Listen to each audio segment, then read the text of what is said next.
땅에선 기차로 물품을 운송하고 하늘에선 비행기가 화물을 날아다 주지만 전 세계 무역량의 80%를 옮겨주는 것은 여전히 선박입니다.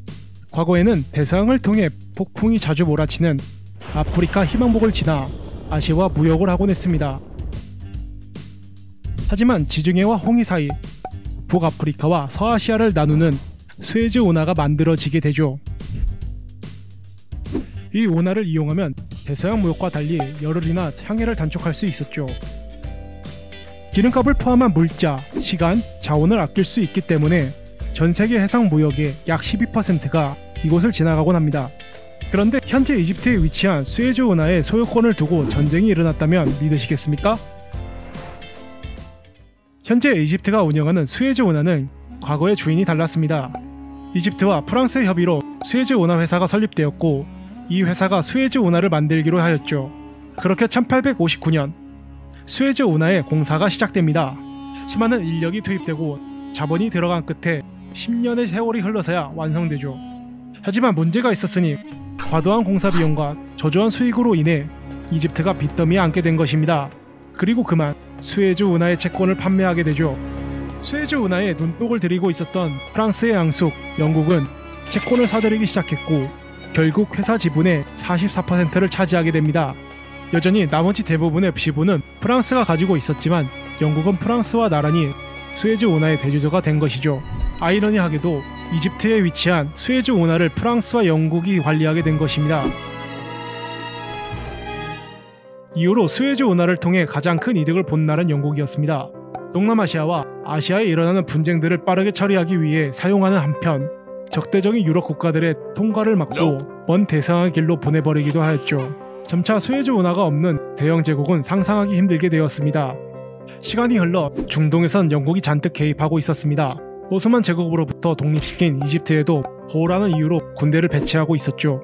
그리고 수에즈 운하를 포함한 이집트의 모든 군사 지역을 영국이 사용할 수 있는 조약을 맺어버립니다. 덕분에 세계대전이 발발했을 때에도 이집트에 영국군을 주둔시킬 수 있었습니다. 수에즈 운하를 비해서 말이죠. 세계대전이 끝나고 영국은 해외 주둔에 대한 부담을 느끼고 이집트 내에 군대를 철수시키기로 했지만 수에즈 운하만은 제외였습니다. 영국은 운하의 채권과 지분을 잔뜩 가지고 있었기에 보호를 명분으로 수에즈 운하에 군대를 남겨두고 관리를 하였죠. 하지만 중동 지역에서의 영국군의 철수로 인해 수에즈 운하를 둘러싸고 엄청난 사건이 일어나게 됩니다. 영국이 팔레스타인을 위임 통치하는 중 유대인들에게 팔레스타인 안에 이스라엘의 건국을 약속하였습니다. 이에 대해 중동의 많은 국가들은 말도 안 되는 일이라며 극렬하게 반대하고 있었습니다. 이 중에는 이집트도 있었죠. 위임 통치가 끝나고 영국이 철수한 1948년 이스라엘은 건국과 동시에 중동 국가들로부터 공격을 받게 됩니다. 놀랍게도 양적으로도 질적으로도 열세였던 이스라엘은 놀라운 전략과 요행이 겹쳐 이 전쟁으로부터 승리해버립니다. 이 탓에 이집트는 다른 중동 국가들과 비교도 안 되는 큰 피해를 입었습니다. 전쟁이 끝나고 국경을 맞대고 있던 두 나라의 사이가 나빠지는 건 당연한 수순이었죠. 이 피해로 이집트는 쿠데타가 일어나게 되고 가말 압델 나세르 대통령이 집권하게 됩니다. 동시에 이집트에 대한 영향력을 키우고 싶어 했던 미국과 소련은 대규모 지원 경쟁을 시작하게 되었고 이집트는 많은 이득을 약속받고 챙기게 됩니다. 당시 이집트는 발전과 농사를 위한 댐이 필요했고 나일강에 아스완 댐을 건설하려고 했습니다. 나일강의 범람을 막고 전국토에 전기를 공급하기 위해서는 댐이 꼭 필요한 설정이었죠. 댐 건설을 지원을 약속받은 영국과 미국에게 비용을 요청했지만 매몰차게 거절당해버립니다.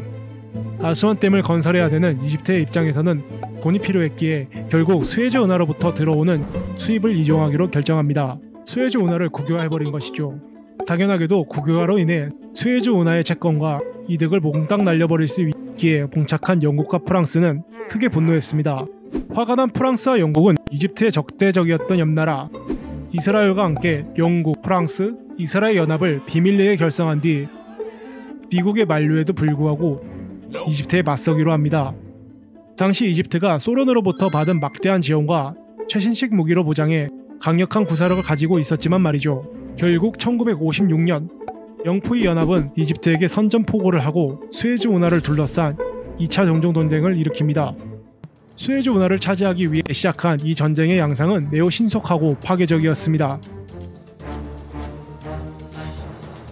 영국과 프랑스의 항공모함에 앞서 출격한 폭격기들은 이집트의 주요 군사시설들을 파괴하였고 이집트군은 이스라엘에게 격파당하게 됩니다. 영국의 공수부대도 스웨즈 운하를 점령하였죠. 이집트가 속수무책으로 당하게 되어 영토의 연합이 완벽한 승리로 한창 기뻐하고 있을 찰나 미국으로부터 전쟁을 멈추지 않을 경우 파운드화를 휴지 조각으로 만들어버리겠다는 강력한 경제적 제재를 경고받습니다. 심지어 소련은 이집트에서 철수하지 않으면 원자폭탄의 30배의 힘을 내는 수소폭탄을 대륙간 탄도미사일에 실어 삼국에 쏴버리겠다고 경고합니다. 이에 더불어 국제사회에서도 영국과 프랑스가 다시 식민지를 만들며 제국주의 시절로 돌아가려고 한다는 비난이 쏟아졌습니다.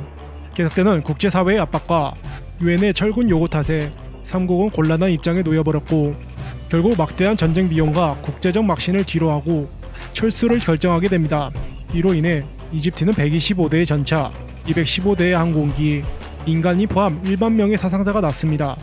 하지만 다행히도 스웨즈 운하는 돌려받을 수 있었죠. 덩달아 유럽의 식민주의에 맞선 중동의 영웅이라는 칭호를 얻을 수 있었습니다. 이렇게 스웨즈 운하를 둘러싼 전쟁 중 하나였던 2차 중동 전쟁에 대해서 알아보았습니다.